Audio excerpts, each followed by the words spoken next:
જય શ્રી કૃષ્ણ। આ વિડીયોમાં શિવ મહાપુરાણની કથા સાંભળશું, જેમાં ઉમા સંહિતામાં વર્ણવેલ ઉપમન્યુએ શ્રી કૃષ્ણને શિવ મહિમા કહી સંભળાવ્યો। શિવ પાર્વતીથી શ્રી કૃષ્ણને વરદાન પ્રાપ્તિ, મનુષ્યથી થતા પાપો અને નરકની પ્રાપ્તિ, વિવિધ દાનોનું વર્ણન, પુરાણ મહાત્મ્ય, મૃત્યુકાળનું વર્ણન, સૃષ્ટિ વર્ણન, દક્ષ સૃષ્ટિનું વર્ણન, દેવ સૃષ્ટિનું વર્ણન, મન્વંતરોમાં ઇન્દ્રના નામોનું વર્ણન, બ્રહ્માની સૃષ્ટિ, જુદા જુદા મન્વંતરો અને વંશ વિવરણની કથા સાંભળશું। જો આપને આ વિડીયો પસંદ આવે તો લાઇક, શેર, કોમેન્ટ કરી ચેનલ સબસ્ક્રાઈબ જરૂર કરજો। મિત્રો, શ્રાવણ માસ એટલે ભગવાન ભોળાનાથનો પ્રિય માસ। આથી આ મહિનામાં ભગવાન ભોળાનાથની કથા જે શિવ પુરાણમાં વર્ણવેલી છે તે સાંભળવાનો ખૂબ મહિમા છે। શ્રાવણ માસના પવિત્ર દિવસોમાં શિવ પુરાણ સાંભળવાથી અનેક જન્મોના પાપનો નાશ થઈ પુણ્યની પ્રાપ્તિ થાય છે। તો આ વિડીયોમાં શિવ મહાપુરાણની કથા સાંભળી આજના દિવસને પાવન બનાવીએ। બોલો ભગવાન મહાદેવની જય।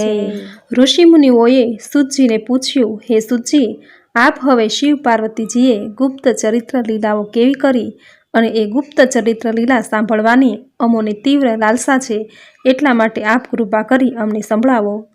સૂતજીએ બ્રાહ્મણોના પ્રશ્નથી અતિ પ્રસન્ન થયા અને કહેવા લાગ્યા, હે મુનિઓ, શિવ પાર્વતીનું ચરિત્ર એક સમયે શ્રી કૃષ્ણ ભગવાનને ઉપમન્યુએ કહી સંભળાવ્યું હતું।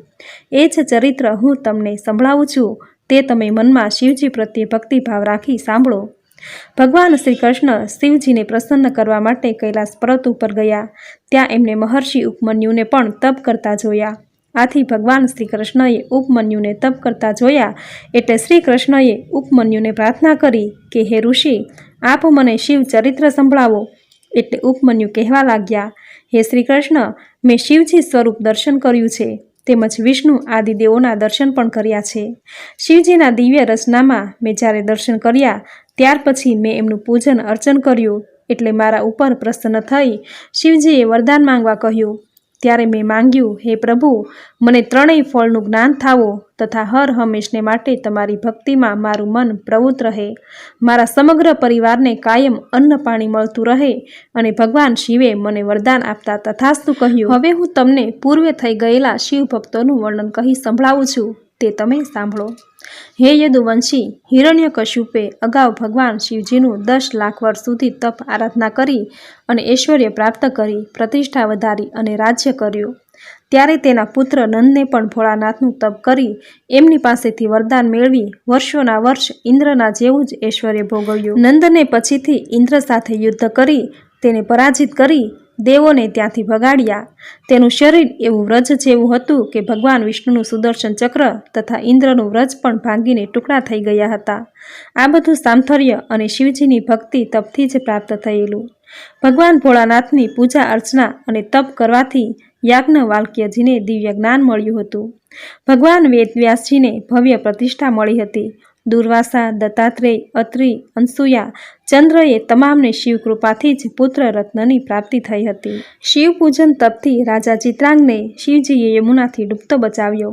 હે શ્રી કૃષ્ણ, અંચુકા જેવી અધમ નારીને ભગવાને પોતાના ધામમાં લીધી હતી। અધમથી અધમ જેવા મંદર નામના બ્રાહ્મણને અને પિંગલા વૈશ્યોને પણ ભગવાને પ્રસન્ન થઈ ઉદ્ધાર કર્યો હતો। શિવકૃપાએ જ શ્રી રામે સમુદ્રમાં સેતુ બાંધી લંકા લઈ જઈ રાક્ષસ રાજ રાવણનો વધ કર્યો હતો। શિવજીની જ કૃપા વડે પરશુરામજીએ 21 વખત આખી પૃથ્વીને ક્ષત્રિય વિહીન કરી નાખી હતી। એમની કૃપા વડે જ મુનિ પરાશરને પોતાની વૃદ્ધાવસ્થાએ વેદ વ્યાસ જેવા પુત્રની પ્રાપ્તિ થઈ હતી। વાલ્ખલ્ય ઋષિઓનું ઇન્દ્ર દ્વારા તિરસ્કારયુક્ત અપમાન થવાથી શિવજીની ભક્તિ દ્વારા જ ગરુડજીની પ્રાપ્તિ થઈ હતી। જે સમયે સમગ્ર ધરતી ઉપરથી જળ શોષાઈ ગયું ત્યારે દેવતાઓએ શિવજીને પ્રસન્ન કરી અને સમકપાલ નામનો યજ્ઞ કરી શિવ કૃપાએ જળ મેળવી ધરતીને જળ પ્રદાન કરાવ્યું હતું। હે નંદ નંદન, શિવ ભક્તિ અને શિવ કૃપાનો અપાર મહિમા મેં તમને કહ્યો છે। ઉપમન્યુને શ્રી કૃષ્ણએ કહ્યું, હે મુનિ, આપ મને મારા ઉપર શિવ કૃપા ઉતરે એવો કોઈ માર્ગ બતાવો। ઉપમન્યુએ શ્રી કૃષ્ણની ઈચ્છા જાણી કહ્યું, હે નંદ નંદન, તમે પુરુષોત્તમ છો અને સર્વ દેવતાઓનો પૂજનીય છો। તમે શિવ પંચાક્ષર મંત્ર ઓમ નમઃ શિવાયનો જપ કરો એટલે તમને 16 મહિનામાં જ શિવ કૃપા પ્રદાન થશે। ઉપમન્યુના કહેવાથી શ્રી કૃષ્ણ મુંડનધારી તો વળી જટાધારી થઈ સાવધાની રાખી પોતાના પગના અંગૂઠા ઉપર સ્થિર થઈ શિવ પાર્વતીનું તપ કરવા લાગ્યા। ત્યારે શિવ પાર્વતીએ દર્શન દીધા ત્યારે શ્રી કૃષ્ણએ શિવ સહસ્ત્ર નામ સ્તોત્રના ઉચ્ચારણ વડે શિવ પાર્વતીની સ્તુતિ કરી 2 હાથ જોડી અન્ય મંત્રોનું ઉચ્ચારણ કર્યું। ત્યારે પ્રસન્ન થઈ શિવ પાર્વતીએ શ્રી કૃષ્ણને વરદાન માંગવા કહ્યું। શ્રી કૃષ્ણ બોલ્યા, હે મહાદેવ, મારે 1 નહીં પરંતુ 8 વરદાન જોઈએ, જે આપવા કૃપા કરો। પ્રથમ તો મને આપની અનન્ય ભક્તિ પ્રાપ્ત થાય તથા મને સર્વશ્રેષ્ઠ એવા 10 યશસ્વી પુત્ર પ્રાપ્ત થાય, ત્રણેય લોકમાં મારો યશ થાય, તેમજ દૈત્યો સામેના યુદ્ધમાં હું તેઓનો સર્વનાશ કરું એવું બળ આપો। અમારા સર્વ ભક્તો ઋષિમુનિઓમાં હું પ્રિય થાવ તથા ક્યાંય કોઈ મારું અપમાન ન કરે। હે ભગવાન, મને આવા 8 વરદાન પ્રદાન કરો। શિવજીએ તથાસ્તુ કહ્યું। ઉપરાંત કહેવા લાગ્યા, હે કૃષ્ણ, તમે અત્યારે અવતારી પુરુષ થયા છો, માટે અતિ બળવાન એવા આદિત્ય તમારા પુત્ર રૂપે મનુષ્ય અવતાર લઈ આવશે અને તે સમયે તેનું નામ સાંબ એવું પડશે। અને પાર્વતીજીએ પણ શ્રી કૃષ્ણને ઈચ્છિત વરદાન આપી કૃતાર્થ કર્યા। ત્યાર પછી શ્રી કૃષ્ણ પાછા ઉપમન્યુ પાસે આવ્યા અને સર્વ હકીકત જણાવી। ત્યારે મુનિ ઉપમન્યુએ શિવ યશની કથા સંભળાવી શ્રી કૃષ્ણને કૃતાર્થ કર્યા। સુતજી કહેવા લાગ્યા, હે મુનિવરો, જે પાપી જીવ નરકનો અધિકાર થાય છે તેવા પાપો અને જીવોનો પરિચય તમે સાંભળો। હે મુનિઓ, પારકી સ્ત્રીને કામવશ ભોગવવી, અનીતિ આચરણ કરી કૂડ કપટથી બીજાનું ધન લઈ લેવાથી વૃત્તિ કોઈની, ચાડી ચુગલી ચિત્ત દ્વારા અનિષ્ટ ચિંતન ન કરવા જોઈએ। લાયક અનિષ્ટ નિષેધ કર્મ કરવાનો દુરાગ્રહ અથવા 4 પ્રકારના માનસિક પાપો છે। અસત્ય અને અસંગત વાત, જેનું મોં માથું હોય નહીં તેવી કટુ વચન, આ 4 વાચિક પાપ કર્મો છે। વળી અભક્ષ્ય લક્ષણ, મૂંગા પ્રાણીઓની હિંસા, ખોટા અને અર્થ વગરના કાર્યોમાં પ્રવૃત્ત થવું, બીજાના ધનને પચાવી પાડવું, આ 4 પ્રકારના શારીરિક પાપ કર્મો છે। આવા 12 કર્મો બતાવ્યા છે। વળી જે મન, વાણી અને શરીર આ 3થી સંપન્ન હોય છે, સંસાર સાગરથી પાર ઉતરનારા ભગવાન ભોળાનાથનો દ્વેષ કરે છે, એ તમામ નરકના અધિકારી બની નરકમાં જાય છે। વળી શિવભક્ત શિવચરિત્ર સંભળાવી ઉપદેશ દેનાર તપસ્વી, ગુરુજનો તેમજ માત પિતા અને કુટુંબના વડીલોની નિંદા કરે છે। બ્રહ્મ હત્યા કરનાર, માંસ ભક્ષણ કરનાર, મદિરા પીનાર તથા તેનો વ્યવસાય કરનાર, સોનાની ચોરી કરનાર, ગુરુની પત્ની ઉપર ક્રૂરદ્રષ્ટિ કરનાર, તેવા આ બધા સાથે અનુરાગ કરનાર 5મી શ્રેણીના પાપીઓ છે અને એ તમામ મહાઘાતકી કહેવાય છે। વળી જે મનુષ્ય ગાયો, બ્રાહ્મણો, બ્રાહ્મણ કન્યાઓ તથા પોતાનો સ્વામી, મિત્ર અને પ્રભુ ભક્તિમાં રત એવા માનવોના કાર્યોને નષ્ટ કરી નાખે છે, તેવાઓ નરકના અધિકારી બને છે। જે પાપાત્મા બળદોના અંડકોષને છુંદાવી નાખે છે તથા ગાયોને હળે જોડે છે, કોઈ આશા રાખીને ઘરે આવેલાને ભૂખ, તરસ અને મહેનત કરી થાકેલા અને અન્નની ઈચ્છા રાખનારા અતિથિઓને, અનાથોને, વૃદ્ધોને, બાળકોને તથા રોગીઓ ઉપર દયાભાવ રાખી કૃપા કરતા નથી, તે મૂઢ નરકગામી થાય છે।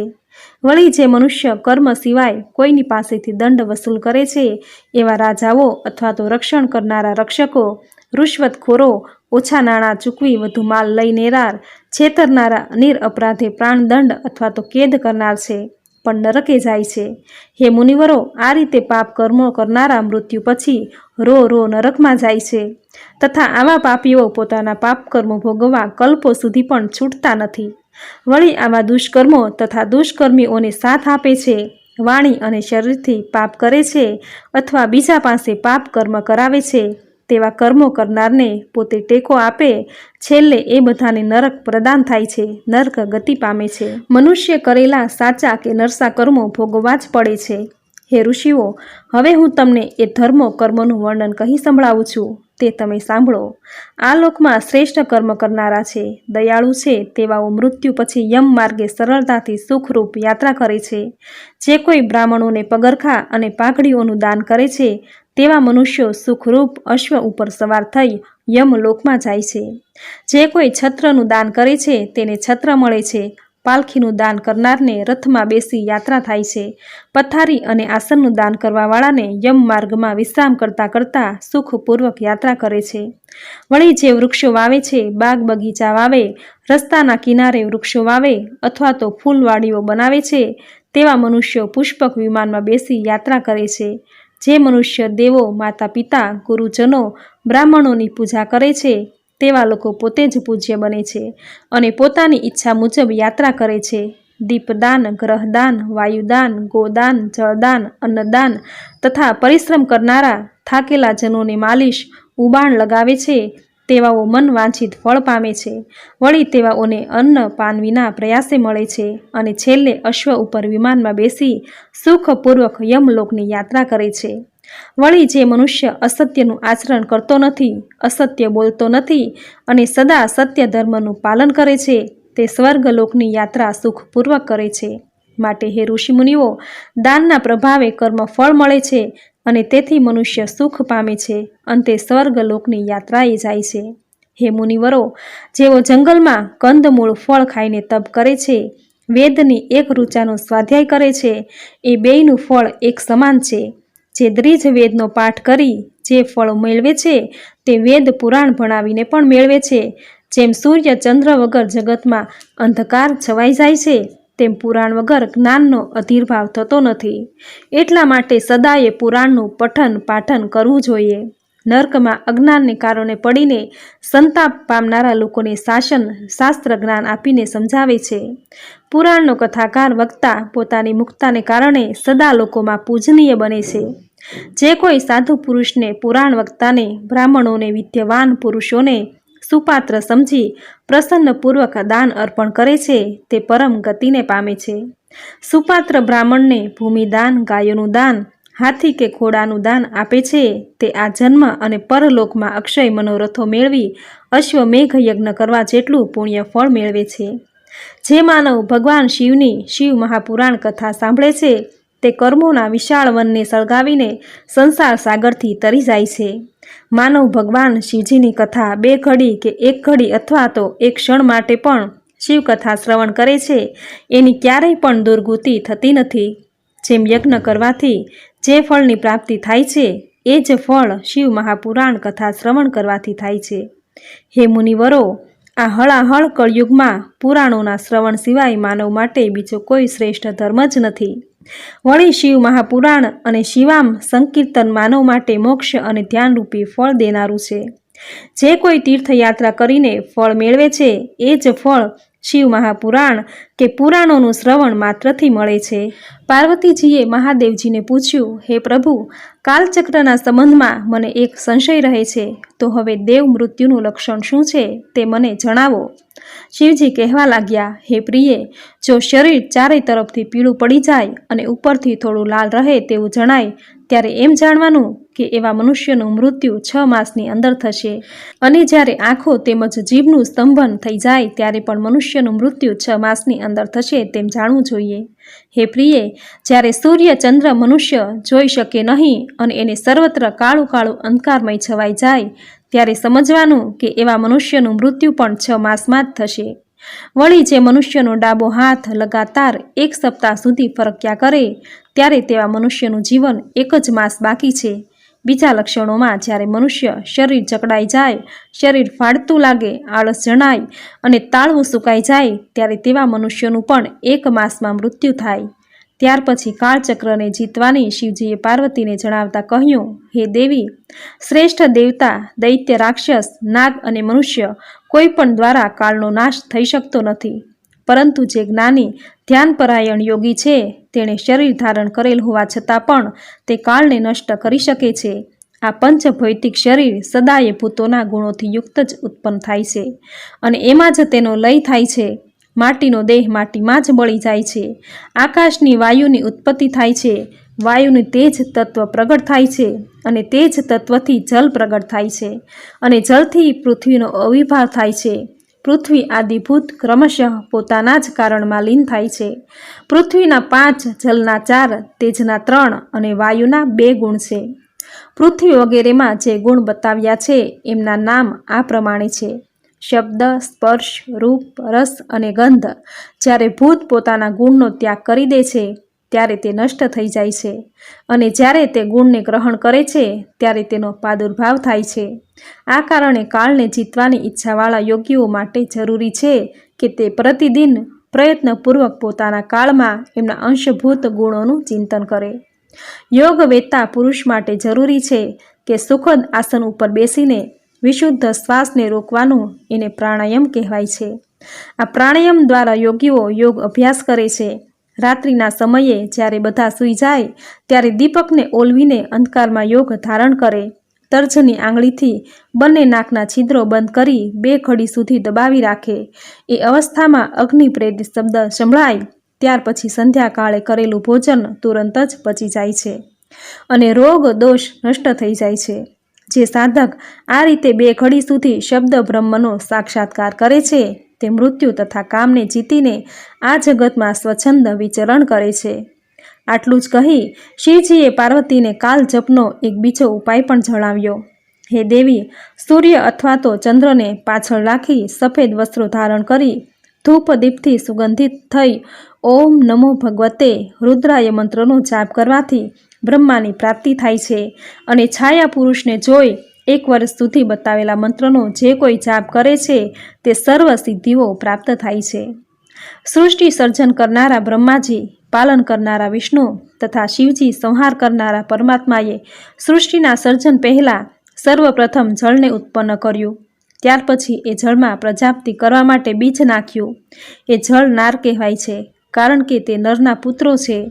ત્યાર પછી એ જ જળમાં બ્રહ્માંડ રૂપી ઈંડું અને એના 2 ભાગ કરે છે. એક ભાગથી સ્વયં બ્રહ્મા ઉત્પન્ન થયા હતા અને 1 વર્ષ સુધી બ્રહ્માજીએ એમાં નિવાસ કર્યો. આકાશ અને પૃથ્વી એવા 2 ભાગ થયા. પછી પ્રભુએ 14 ભુવન બનાવ્યા. ત્યાર પછી જળ ઉપર સ્થિત પૃથ્વી અને આકાશ 10 દિશાઓમાં મન, વાણી, કામ, ક્રોધ, રાત વગેરે બનાવ્યા.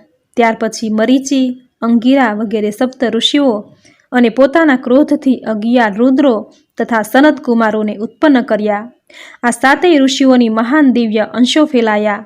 ત્યારબાદ બ્રહ્માજીએ શરૂમાં વીજળી, અશ્નિ અને રોહિત નામનું મેઘધનુષ, પૂર્જન્ય તથા જળને ઉત્પન્ન કર્યા તથા યજ્ઞોની સિદ્ધિ માટે 4 વેદોનું સર્જન કર્યું: ઋગ્વેદ, શ્યામવેદ, અજુર્વેદ તથા અર્થવેદ. આમ બ્રહ્માએ પોતાના મુખેથી વેદો તથા છાતીમાંથી પિતૃઓને તથા જંઘામાંથી મનુષ્યો તેમજ નીચેના ભાગથી રાક્ષસો ઉત્પન્ન કર્યા અને બીજા જુદા જુદા અંગોમાંથી નાના મોટા પ્રાણીઓનું સર્જન કર્યું. આમ સૃષ્ટિનું સર્જન કર્યું. તેમ છતાં સૃષ્ટિની વૃદ્ધિ થતી નથી. એટલે બ્રહ્માજીએ પોતાના અંગમાં 1 ભાગેથી પુરુષ ઉત્પન્ન કર્યો અને બીજા ભાગેથી સ્ત્રીનું સર્જન કર્યું અને તે બંનેના મનમાં કામનું નિરૂપણ કર્યું. આ સ્ત્રી એ શતરૂપા અને પુરુષ એ મનુ કહેવાયા. પ્રજાપતિ બ્રહ્માજીએ પોતાના અંગના 2 ભાગ કરી તેમાંથી 1 સ્ત્રી અને 1 પુરુષનું સર્જન કર્યું અને આ સ્ત્રી પુરુષ મનુ અને શતરૂપા કહેવાયા. આ મનુ અને શતરૂપાને 2 પુત્રો થયા, પ્રિયવ્રત અને ઉત્તાનપાદ. આ ઉત્તાનપાદની પત્ની સુનીતિથી 1 પુત્ર પ્રાપ્ત થયો. એનું નામ ધ્રુવ એવું હતું. આ વંશ આગળ વધતા ધ્રુવને પૃષ્ટિ અને ધન્ય નામે 2 પુત્રો થયા. આ બંને પુત્રોમાં પૃષ્ટિની પત્ની સમુત્થાથી રીપુ, રિપુંજય, વિપ્ર, વૃકલ અને વૃત્તૈન્ય નામના પુત્ર પ્રાપ્ત થયા. આગળ રીપુની પત્નીએ ચાક્ષુષ નામના પુત્રને અને ચાક્ષુષ મનુએ પુષ્પકારિણી અને વરુણ નામના પુત્રને જન્મ આપ્યો. આમ પ્રજાવૃદ્ધિ થવા લાગી. ઘણા સમય પછી દક્ષનો જન્મ થયો. ચંદ્રના વચન પ્રમાણે નવલા સ્ત્રીથી દક્ષ પ્રજાપતિ ઉત્પન્ન થયો. તેણે બ્રહ્માની સૃષ્ટિમાં વધારો કર્યો અને આમ દરેક કલ્પમાં બ્રહ્માંડનો 1 દિવસ પૂરો થતાં પ્રલય થાય છે. ત્યાર પછી પુનઃ સૃષ્ટિનું સર્જન થાય છે. ત્યારે દરેક સૃષ્ટિ ઉત્પન્ન થતાં દક્ષ વગેરે પણ ઉત્પન્ન થાય છે. કેમ કે સૃષ્ટિની ઉત્પત્તિ અને નાશ કાયમ ચાલતો જ રહે છે. આ ક્રમ છે. 10 પ્રજાપતિએ 5000 પુત્રો ઉત્પન્ન કર્યા. તેઓને મુનિ નારદે ઉપદેશ આપી તમામ પુત્રોને વનમાં તપ કરવા મોકલી આપ્યા. ત્યારે દુઃખી થઈને દક્ષે પુનઃ બીજા એટલા જ પુત્રો પેદા કર્યા. તે બધા પુત્રો પણ નારદના કહેવાથી વનમાં તપ કરવાને ચાલ્યા ગયા. ત્યારે દક્ષ પ્રજાપતિ નારદજી ઉપર ક્રોધે ભરાયો અને શાપ આપી બેઠો કે હે નારદ, તમે 3 લોકમાં ભટક્યા કરો, તમે એક જગ્યાએ સ્થિર નહીં રહી શકો. ત્યાર પછી દક્ષ પત્નીએ 60 કન્યાઓને જન્મ આપ્યો.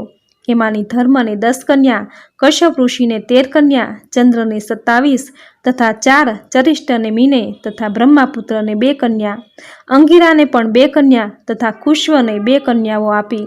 આ તમામ કન્યાઓનો વિવાહ કરી આપ્યો. જ્યારે ધર્મને આપેલી 10 કન્યાઓમાંથી એકે વિશ્વકર્માને જન્મ આપ્યો. ત્યાર પછી કરોડો રુદ્રોની ઉત્પત્તિ થઈ.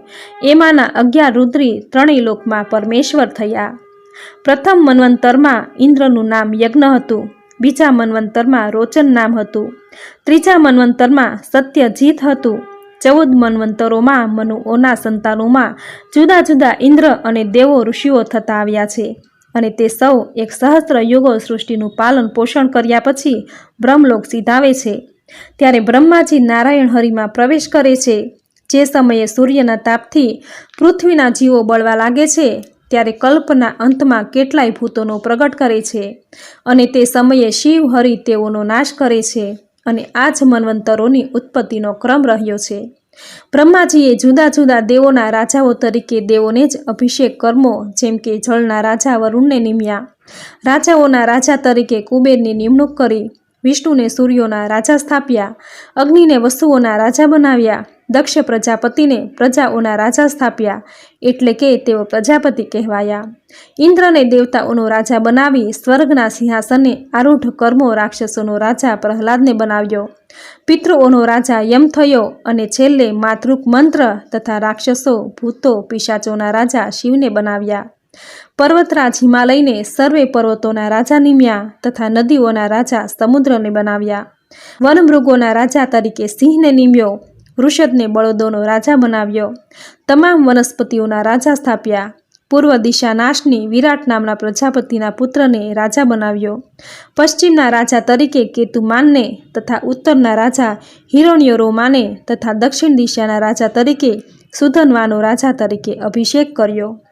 ભગવાન સૂર્યનારાયણે કશ્યપ અને અદિતિના પુત્ર હતા. તેમનો વિવાહ સંજ્ઞા સાથે થયેલો, પરંતુ સંજ્ઞાથી સૂર્યનારાયણનું તેજ સહન નહીં થવાથી તેમણે પોતાની શક્તિથી પોતાનું છાયારૂપ પ્રગટ કર્યું અને આ છાયારૂપને પછી પોતાના સંતાનોને સોંપી પોતે પિતાને ત્યાં ગયા. પરંતુ પિતાથી તિરસ્કાર પામેલા સંજ્ઞા ઘોડી થઈને કુરુ દેશના વનમાં વિહરવા લાગ્યા. અહીં સૂર્યનારાયણ છાયાને જ સંજ્ઞા સમજીને તેની સાથે રમણ કરવાથી સાવર્ણી મનુ નામનો પુત્ર થયો.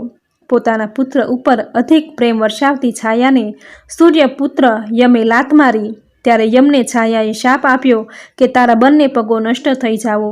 આ શાપથી ત્રસ્ત થયેલા યમે પોતાના પિતા સૂર્યનારાયણને વાત કરી. ત્યાર પછી છાયા પાસે જઈને સૂર્યે આ શાપને મિથ્યા કરવા પોતે અસમર્થ છે તેમ યમને કહ્યું. અને પછી છાયા પાસે જઈને સૂર્યે છાયાને શાપ આપવાનું કારણ પૂછ્યું. ત્યારે છાયા કહેવા લાગી, હું સંજ્ઞા પોતે નથી, પરંતુ તેમનાથી ઉત્પન્ન થયેલી તેમની છાયા રૂપ છું.